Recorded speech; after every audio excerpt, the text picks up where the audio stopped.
Hello दोस्तों, नमस्कार। स्वागत है आपका हमारे चैनल कंपटीशन क्लासेस पे देखे पर। आज के वीडियो में हम आपके लिए लेकर आए हैं प्रीवियस ईयर्स के 25 भूगोल के क्वेश्चन, और इन क्वेश्चन में हम उनका एक्सप्लेनेशन भी करेंगे। संक्षेप में जो प्रश्न करेंगे उसका एक्सप्लेनेशन भी करेंगे। तो चलिए शुरू करते हैं प्रश्न संख्या 1 से। अगर शुरू करने से पहले आप हमारे चैनल पर नए हैं और चैनल को सब्सक्राइब नहीं किया तो प्लीज़ चैनल को सब्सक्राइब कर लीजिएगा, बेल आइकन को भी दबा लीजिएगा, और अगर वीडियो अच्छा लगे तो इसे लाइक और शेयर करिएगा। निम्नलिखित में से क्या सुमेलित नहीं है? एक तरफ दर्रा दे रखे हैं, एक तरफ प्रदेश का नाम दे रखा है, तो कौन सा सुमेलित नहीं है? शिपकीला दर्रा हिमाचल प्रदेश में है। लिपलेख कभी उत्तर प्रदेश में हुआ करता था, लेकिन अब ये उत्तराखंड में, ये गलत है। नाथुला सिक्किम में, जोजिला कश्मीर में, तो यही वाला बी वाला गलत है, तो बी ही उत्तर हो जाएगा। गलत पूछ रहा है, ये हो जाएगा इनका मैचिंग। निम्नलिखित में से कौन धौलाधार पर्वत श्रेणी की प्रमुख जनजाति? धौलाधार में गद्दी जनजाति पाई जाती है। धौलाधार श्रेणी की प्रमुख जनजाति जो है गद्दी है। अबोर जनजाति असम में, और लेप्चा जो है ये सिक्किम में, और थारू उत्तर प्रदेश और उत्तराखंड में भी मिलती है।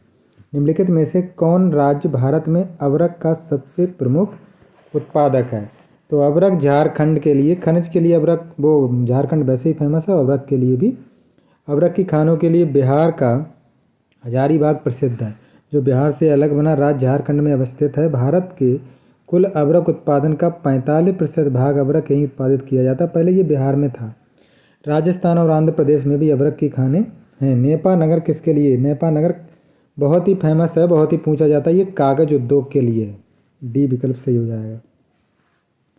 1955 में ये मध्य प्रदेश में इसकी स्थापना हुई थी। निम्नलिखित में से कौन सा नगर राष्ट्रीय राजमार्ग संख्या 3 से नहीं जुड़ा है? तो 3 से भोपाल नहीं जुड़ा होगा, बी विकल्प सही हो जाएगा 5वें का।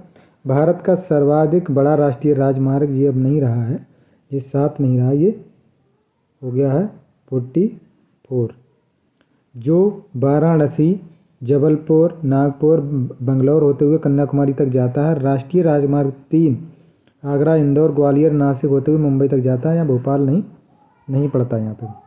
अगला है 6, प्रश्न संख्या 6 है। सूची 1 को सूची 2 से सुमेलित कीजिए। सूची 1 को सूची 2 से सुमेलित करना है। एक तरफ वन दे रखे हैं और एक तरफ इस तरह से उनका प्रदेशों का नाम दे रखा है।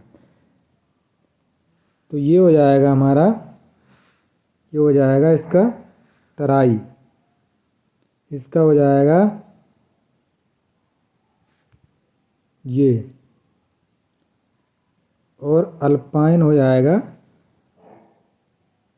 सह्याद्री, और उष्ण कटिबंधीय नहीं, अल्पाइन हो जाएगा अरुणाचल प्रदेश, और उष्ण कटिबंधीय हो जाएगा सदाबहार सह्याद्री। ये हो जाएगा हमारा 4, 3, 1, 2, ये विकल्प सही हो जाएगा। उष्ण कटिबंधीय आर्द्र पर्णपाती वन जो हो जाएंगे ये तराई में, तराई प्रदेश में। उष्ण कटिबंधीय शुष्क पर्णपाती ये मध्यगंगा मैदान में। अल्पाइन जो होंगे वो अरुणाचल प्रदेश में, और उष्ण कटिबंधीय होंगे जो सह्याद्री में, उष्ण कटिबंधीय सदाबहार में। सूची 1 को सूची 2 से सुमेलित करना है। जूट जे उद्योग दे रखे हैं, और उनका दे रखा है हमारा कहाँ पे बनते हैं। तो सबसे ऊनी कालीन जो होती है, जो हमारी कालीन जो होगी, जो भदोही की प्रसिद्ध है, तो डी का हो जाएगा 1। ऊनी वस्त्र जो होते हैं हमारे लुधियाना के हैं, और जूट का सामान हो जाएगा ये 4, और रेशम के वस्त्र हो जाएंगे बंगलौर में। तो इसका कुल मिलाकर के उत्तर हो जाएगा हमारा 4, 3, 2, 1। इसको मिलाएंगे। जूट का सामान टीटागढ़ में पश्चिम बंगाल, रेशम जो हो जाएगा बंगलौर कर्नाटक से, ऊनी वस्त्र हो जाएगा लुधियाना पंजाब से, भदोही उत्तर प्रदेश में कालीन से। इसमें दे रखा कूट राज्य और अणु शक्ति केंद्र, ये कहाँ कहाँ स्थित हैं? तो ये हो जाएगा हमारा गुजरात में, हो जाएगा हमारा, इसका हो जाएगा हमारा गुजरात का काकरापार हो जाएगा। ये हो जाएगा गुजरात का काकरापार परमाणु शक्ति केंद्र। कर्नाटक का हो जाएगा 4 कैगा परमाणु शक्ति केंद्र। और सी का हो जाएगा राजस्थान का रावत भाटा और उत्तर प्रदेश का नरौरा परमाणु शक्ति केंद्र। तो 2 4 3 1 विकल्प हो जाएगा हमारा 2 4 3 1, 2 4 3 1 सी विकल्प सही हो जाएगा। अगला है तटीय गुजरात को औद्योगिक कार्यशाला कहा जाता है। इसमें कपड़ा, वस्त्र और पेट्रो रसायन की बहुत सी औद्योगिक इकाइयाँ हैं। ए भी सही है और आर दोनों सही होंगे, तो इसका विकल्प हो जाएगा ए। इसका विकल्प ए हो जाएगा। ए और आर दोनों सही और आर एक ही सही व्याख्या करता है। गुजरात भारत का प्रमुख औद्योगिक केंद्र है। यहाँ के तटीय शहर यथा सूरत को सूती वस्त्र उत्पादन के लिए भारत में अग्रगण्य माना जाता है। अहमदाबाद में भारत की सूती वस्त्र का 25% उत्पादन होता है। इसके अलावा बड़ौदा और अंकलेश्वर पेट्रो रसायन के लिए भी प्रसिद्ध है। सूची 1 को सूची 2 से सुमेलित कीजिए। स्थान है और खनिज है। स्थान और खनिज कौन से खनिज के लिए कौन सा स्थान प्रसिद्ध है? तो ये हो जाएगा हमारा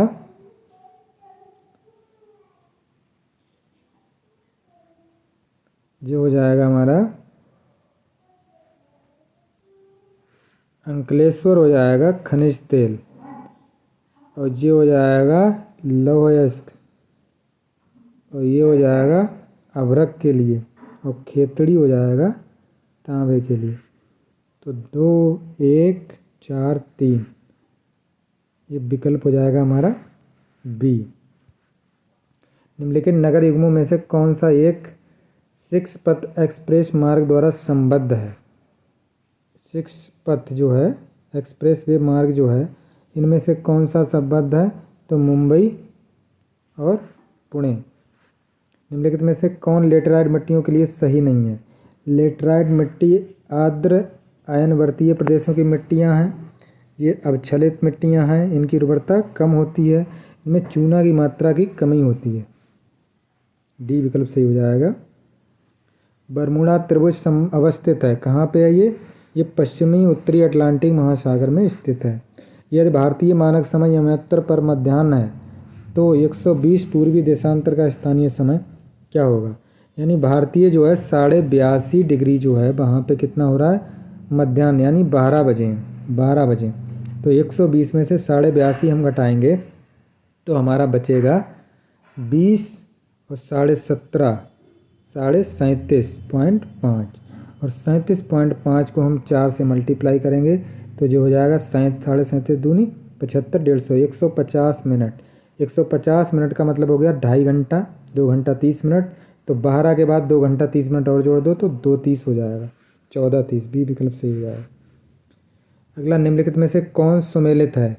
तो इनमें से सुमेलित जो है एस्किमो कनाडा की जनजाति है, बाकी ये असुमेलित है। तो ए विकल्प सही हो जाएगा। अगला है कोसाधारी वन नहीं पाए जाते हैं। कहाँ नहीं पाए जाते हैं कोसाधारी वन? तो ये हमारे अमेजेनिया में नहीं पाए जाते, आर्मेजेनिया में। कोसाधारी वन जो होते हैं या कोणधारी वन होते हैं, ये ठंडे प्रदेशों में पाए जाते हैं।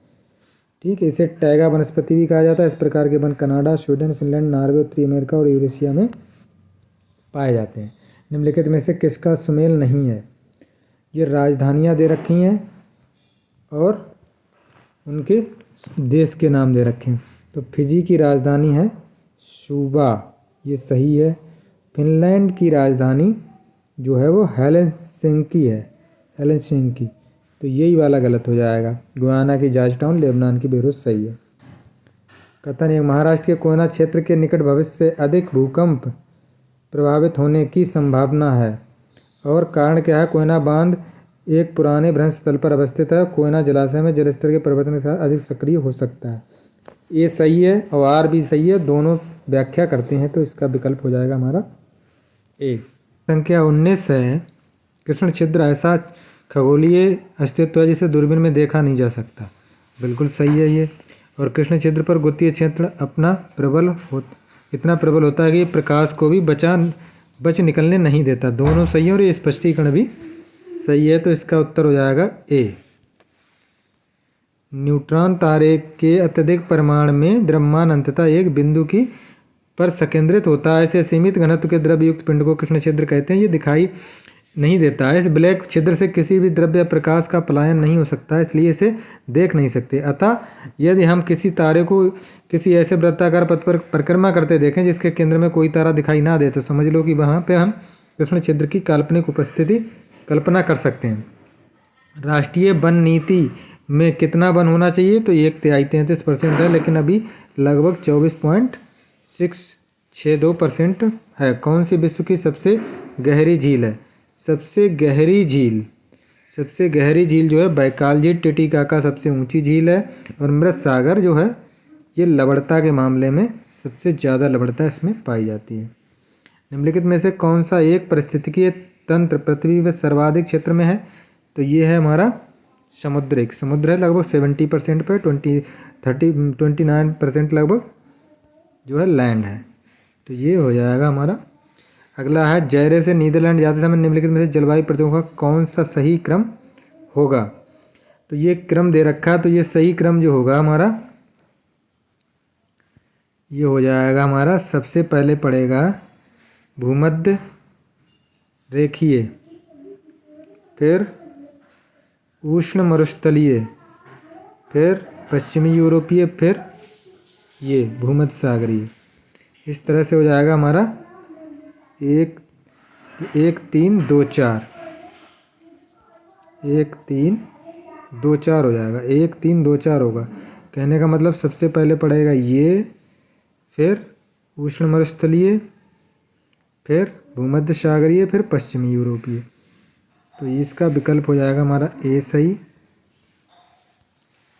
अगला है निम्नलिखित में से कौन सा एक देश भौगोलिक रूप से अमेरिका में स्थित होने पर भी राजनीतिक दृष्टि से यूरोप का हिस्सा है, तो ये हो जाएगा हमारा ग्रीनलैंड। ग्रीनलैंड जो है डेनमार्क के अधीनस्थ क्षेत्र है, जिसका क्षेत्रफल जो है लगभग कितना है इकाई, ये हो जाएगा हमारा 21,75,600 वर्ग। ग्रीनलैंड जो डेनमार्क का अधीनस्थ क्षेत्र है, जिसका क्षेत्रफल जो है हमारा 21,75,600 वर्ग किलोमीटर। इसकी खोज नॉर्वे के इरिक द रीड द्वारा 1886 में की गई थी। इसका 1/7 भाग ही बर्फ रहता है। कैनारी आइलैंड स्पेन के अधीनस्थ क्षेत्र है। ये पश्चिमी ज्वालामुखी द्वीपों का समूह है जो अफ्रीका के उत्तर में स्थित है। सन 1341 में पुर्तगालियों द्वारा इसे खोजा गया था। क्यूबा जो है वो संप्रभु देश है, और कैरिबियन सागर के उत्तर में स्थित है। इसका क्षेत्रफल जो है वो 1,10,860 वर्ग किलोमीटर। कोलंबस ने 1492 में इसकी खोज की थी। निम्नलिखित में से कौन सा कथन सही नहीं है? जलवाष्प निचले वायुमंडल की अतिप्रवृत्ति गैस है, सही है। बी वाला गलत है। अधिकतम तापमान की मेखला विषुवत रेखा के सहारे पाई जाती है। शीत ये वाला गलत है। बाकी ये भी सही है और ये भी सही है। जेट वायुधाराएं अत्यधिक ऊंचाई पर चलती हैं, परंतु ये धरातलीय मौसम को प्रभावित करती हैं। जलवाष्प गैस के रूप में वायुमंडल की निचली परत में ही पाए जाते हैं, जो संघनित होकर वर्षा जल का रूप लेते हैं। विषुवत रेखा पर सूर्य की किरणें सीधी पड़ने के कारण बहुत गर्मी पड़ती है, परंतु अधिकतम तापमान की मेखला रेखा के सहारे नहीं पाई जाती। सर्वाधिक तापमान से व्युत्पन्न तापीय भूमध्य रेखा 21 जून को कर्क रेखा पर और 22 सितंबर को मकर रेखा पर अध्यारोपित होती है। शीत कटिबंध उत्तरी और दक्षिणी दोनों गोलार्धों में स्थित हैं। निम्नलिखित में से कौन एक पेट्रो रसायन उद्योग के लिए आदर्श दशाएं हैं, मतलब किस राज्य में? तो ये गुजरात हो जाएगा। पेट्रोकेमिकल के लिए गुजरात सर्वाधिक उपयुक्त है, क्योंकि यहाँ का समुद्र तटीय क्षेत्र पेट्रोलियम उत्पादन के लिए प्रसिद्ध है। भारत का प्रथम पेट्रोकेमिकल उद्योग भी अंकलेश्वर भी गुजरात में ही